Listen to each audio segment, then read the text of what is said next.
Islamic Finance TV, the only TV channel of the fastest growing Islamic economy in the world and the prime mover of Islamic finance news. Follow us on our social media handles and watch our reports and educational program at www.islamicfinancetv.com. For advertisement, please contact us at islamicfinancetv@gmail.com.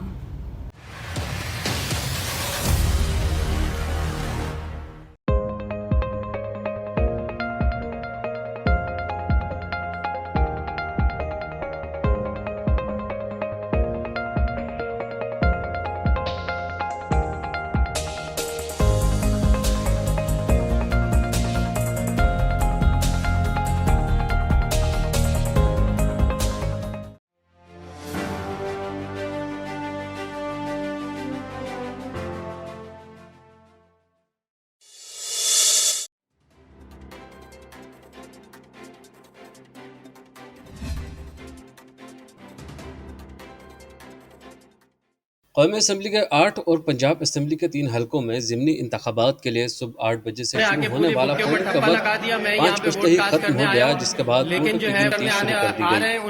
ترجمان election commission کے مطابق ضمنی انتخابات کو مجموعی طور پر ماحول پرامن رہا۔ الیکشن کمیشن کنٹرول روم کو 15 شکایات موصول ہوئی۔ زیادہ تر کارکنوں کے آپس کے جھگڑے کی شکایات آئیں، جسے فوری حل کیا گیا۔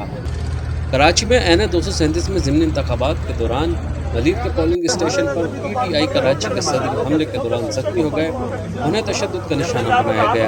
تحریک انصاف نے الزام کیا ہے کہ ہمارے کراچی کے صدر بلال غفار پر ملیر غازی گوٹ میں پیپلز پارٹی کی جانب سے تشدد کا نشانہ بنایا گیا۔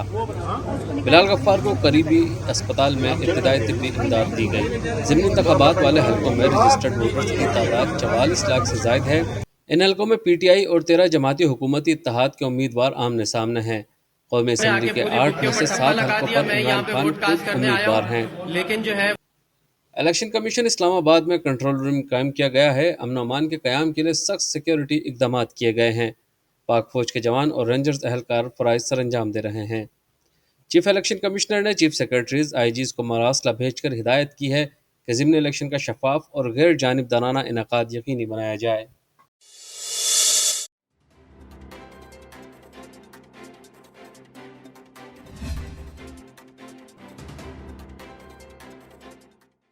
وفاقی وزیر داخلہ رانا ثناء اللہ نے کہا ہے کہ لانگ مارچ کے لیے 25 مئی والی پالیسی سے 10 گنا زیادہ سختی کریں گے، کیونکہ کسی کو جتھوں سے حکومت کی تبدیلی کی اجازت نہیں دی جا سکتی۔ ووٹ کاسٹ کرنے کے بعد میڈیا سے گفتگو کرتے ہوئے وزیر داخلہ نے کہا کہ جمہوری عمل کے ذریعے تبدیلی لائیں تو ہمیں منظور ہے، لیکن لانگ مارچ کی کسی صورت اجازت نہیں دی جائے گی۔ انہوں نے کہا کہ اس ضمنی انتخابات پر حکومت کا دار و مدار نہیں ہے۔ الیکشن کمیشن کے پاس تمام اختیارات ہیں اور تمام ایجنسیز کو ان احکامات پر عمل درآمد کرنا چاہیے۔ رینجرز اور پولیس سمیت سب اداروں نے اچھا کام کیا ہے، جبکہ گنتی کے عمل کو قانون اور ضابطے کے مطابق مکمل کیا جائے گا۔ انہوں نے واضح کیا کہ میں نے کسی کی انتخابی مہم نہیں چلائی، بلکہ میں کسی کی خوشی غمی میں شریک ہونے گیا تھا۔ وزیر داخلہ کا کہنا تھا کہ امریکی صدر کے بیان پر کہوں گا کہ ان سے چول ماری گئی ہے۔ ہمارے وہ سیاستدان جو اپنی سیاست کے لیے پروپیگنڈا کرتے ہیں، انہیں بھی محتاط رہنا چاہیے۔ ایک سوال کے جواب میں وزیر داخلہ کا کہنا تھا کہ نواز شریف کی واپسی کے حوالے سے فیصلہ انہوں نے خود کرنا ہے۔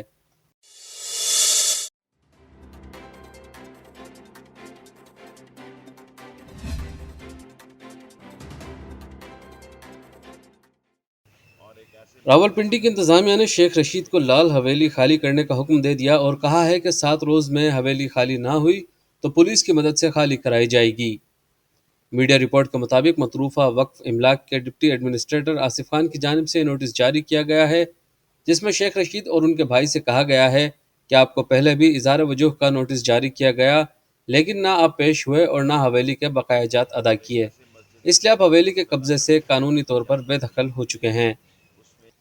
ڈپٹی ایڈمنسٹریٹر نے کہا کہ 7 روز میں یہ حویلی خالی کر دی جائے، بصورت دیگر پولیس کی مدد سے اسے خالی کرایا جائے گا۔ اس کے ساتھ ہی ڈپٹی ایڈمنسٹریٹر نے پولیس کو بھی تعاون کے لیے خط لکھ دیا ہے، جس میں ان سے 19 اکتوبر کو معاونت طلب کی گئی ہے۔ شیخ رشید نے اس معاملے پر کہا ہے کہ یہ لوگ لال حویلی کے پیچھے پڑے ہیں، قانونی اور آئینی طور پر اس پر ہمارا حق ہے۔